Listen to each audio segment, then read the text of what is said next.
Earlier this year, my family and I had the honor of traveling to Bangladesh with the UN to cover the stories of the Rohingya.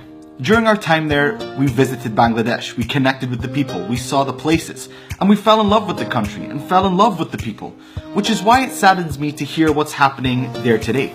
Students, ages anywhere between 13 to 15 years old, are on the streets of Dhaka protesting for safer roads after two students, children, were killed by a speeding bus. Now the first question you will ask is, are their protests justified?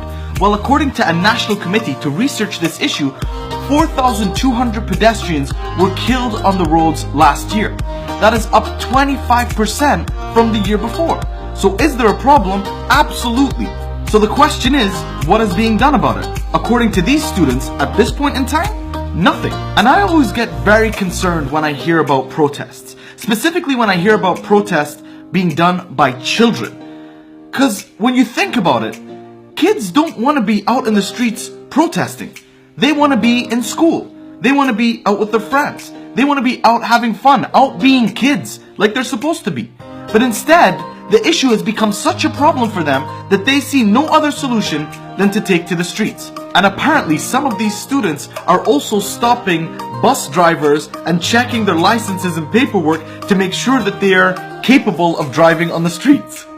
I mean, where are the adults and stuff in this whole equation? So if the problem is growing and kids are on the street protesting, there's either one of two things happening.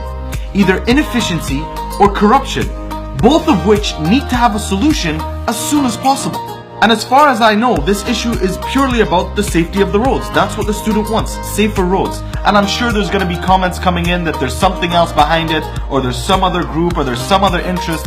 But at the end of the day, these are kids on the street protesting. That is a problem.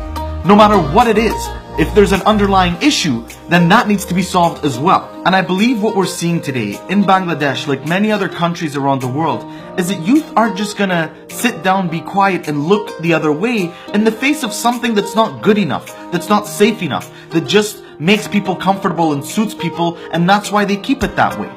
We live in a generation now where youth will use their voice, where youth will use the technology that's in their hand to create change, where youth will even go in the streets in the face of danger to create a better life for them and for their future, inshallah.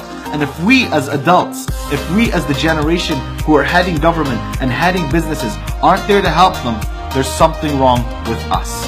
I wish them all the best. I wish them safer roads and safer lives, and I hope all these students can get back to school again and get to being kids again.